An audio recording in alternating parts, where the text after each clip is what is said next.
सबसे पहले हम ये जानते हैं कि वास्तु होता क्या है। जैसे आप सब लोगों ने सुना होगा कि वास्तु है, घर का सामान इधर से उधर कर दिया, ये कर दिया।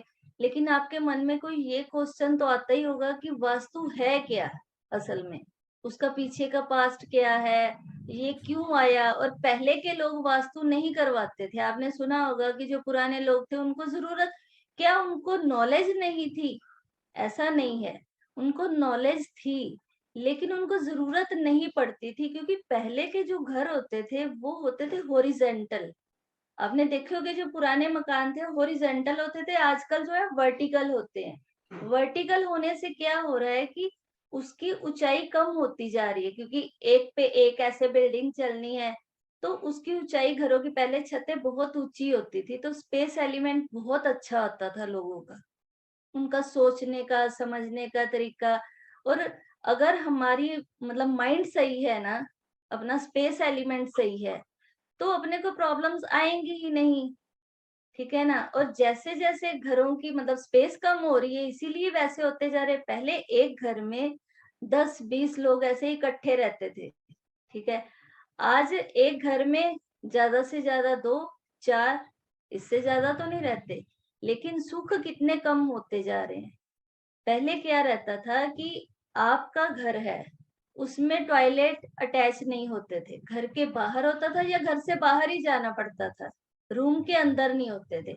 आज सबसे ज़्यादा वास्तु की ज़रूरत क्यों पड़ रही है? क्योंकि जितने भी रूम हैं, उस रूम के हर अटैच तो बाथरूम चाहिए ही चाहिए, चाहे बच्चों को है, चाहे हमारे बुजुर्ग हैं, चाहे हम हैं, हर किसी का अटैच बाथरूम होगा। तो बाथरूम राहु है, और नेगेटिविटी तो वहाँ पे है ही, लेकिन वो डिस्पोज़ल की एक्टिविटी है। तो अगर एक घर में 4 कमरे हैं, तो 4 ही बाथरूम हैं। तो 4 दिशाएँ हमारी खराब हो गई, ठीक है ना? जिसकी वजह है कि आज सबसे ज़्यादा लोगों को वास्तु की ज़रूरत पड़ती है। क्योंकि ये मॉडर्न घर है, तो उसमें चले गई। बेसिकली वास्तु का मतलब क्या है? वास्तु मतलब वास प्लस तू, यानी कि जहां पर तुम वास करते हो उस जगह को वास्तु बोलते हैं। पहले लोगों के घरों में बाहर से घर एंटर होना है तो वहां पे क्या करते थे कि उनका मतलब नल लगा होता था, जो ऐसे हाथ से करते थे, नल लगा, वहां पे चप्पल उतार के हाथ पैर धो के आके किचन के अंदर बैठते थे और वो भी ज़मीन पे या किसी लकड़ी का तख्ता रख के उस पे बैठते थे। तो ऑटोमेटिक ही उनका मंगल भी बैलेंस में रहता था।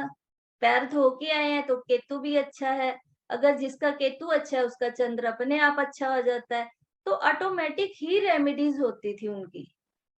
आजकल कोई भी नहीं ऐसे करता। किचन में बैठ के कोई नहीं खाना खा रहा। बच्चे हैं उनको अलग चाहिए, काँच के बर्तन ज़्यादा चल रहे हैं, काँच के बर्तन किस चीज़ के हैं? वो बुध के आ गए, तो नसों-नाड़ियों की दिक्कत होगी, पहले चलते थे तांबे के, कांसे के, इस तरह के। तो इन चीज़ों से क्योंकि ये बुध की चीज़ें जगह-जगह पे आ गई, तो उससे वास्तु तो खराब होगा ही ना, क्योंकि राहु है, बुध है, ये दोनों चीज़ बुद्धि खराब है, राहु परेशान करने वाला है, तो इस वजह से ये दिक्कतें आती हैं। और वास्तु जिनके घर का सही होता है, मतलब जो प्रॉपर तरीके से, क्योंकि वास्तु पुरुष की तो आपको स्टोरी मालूम होगी कि वास्तु पुरुष बना कैसे। उसको अंधे मुंह पे जब लेटाया तो राक्षसों और देवताओं का जो लड़ाई हुई थी, तो उससे वो धरती पे जब औंधे मुंह आके पड़े, तो वो फैलता ही गया। इतना बड़ा होने लगा कि फिर शंकर भगवान ने बोला कि इसकी कोई लिमिट होनी चाहिए। तो उन्होंने मतलब उनकी चारदीवारी में उनको किया कि जिस घर की चारदीवारी होगी, कोई भी दुकान है, मकान है, चारदीवारी के अंदर आ गया तो वहाँ का वास्तु ही अलग, यानी कि वो पुरुष उतने में ही समाएगा। ठीक है? और जिस घर का वास्तु हो जाता है, उससे क्या होता है कि आपका घर या फैक्ट्री या दुकान जहाँ पे भी आप काम करते हो, वो एक कायाकल्प वृक्ष बन जाता है। आपने सुना होगा कायाकल्प वृक्ष का नाम, कि वो क्या होता है, मालूम है आपको? नहीं अमृत जी।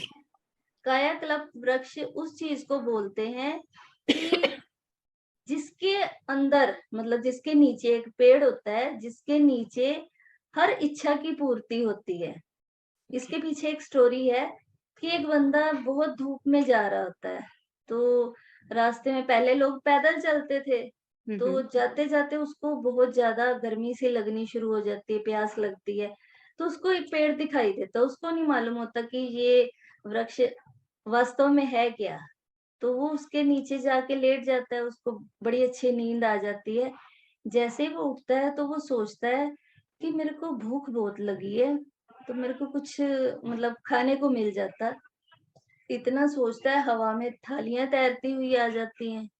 वो उसको भूख लगी होती है, जल्दी-जल्दी से खा लेता है। तो कहता है अगर यहाँ पे मखमली मतलब वो होता, अपना बेड होता जैसे, जी। तो नींद भी बड़ी अच्छी आती। तो हवा में से बेड आ जाते हैं। वो बेड पे जैसे ही लेटता है, ऊपर देखता है, तो एकदम से सोचता है कि ये कहाँ से ऐसा हो रहा है? मतलब मेरे पास थालियाँ भी आ गई और ये भी आ गया, कहीं यहाँ पे भूत-प्रेत तो नहीं आ गए? उसका इतना सोचना है, वो भूत-प्रेत आ जाते हैं। और फिर उसके मन में आता है कि ये भूत-प्रेत कहीं मेरे को खा तो नहीं जाएँगे? खा लिए। और उसको खा गए। मतलब जिस घर का वास्तु पूरा बैलेंस में होता है, तो उस घर की एनर्जी ये जो वास्तु है ये 3 दिन में अपना असर दिखा देता है। अगर नेगेटिव है मतलब गलत बना हुआ है तो भी 3 दिन में पता चल जाएगा, या आप किसी के घर का वास्तु करके आते हो, तो भी उनको रिजल्ट 3 दिन में पता चल जाते हैं।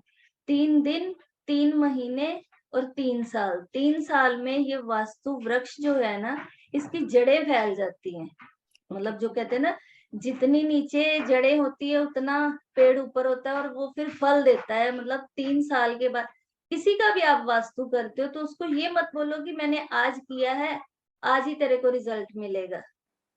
रिजल्ट आता है 3 घंटे में भी पता चल जाता है। किसी की इमरजेंसी होती है तो उनको हम रिजल्ट देते भी हैं। जी। लेकिन आप किसी का भी करोगे तो उनको ये चीज़ समझा के चलना कि इस चीज़ में 3 महीने भी लग सकते हैं, 3 साल भी लग सकते हैं।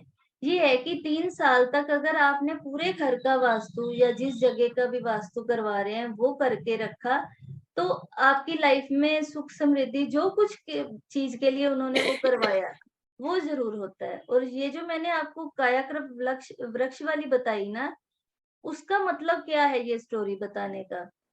कि अगर आप ये चीज़ आपने मतलब कर ली, पूरा घर वैसे बन गया, आपकी इच्छाओं की तो आपको अपने थॉट्स को भी वैसे ही रखना पड़ता है। यस।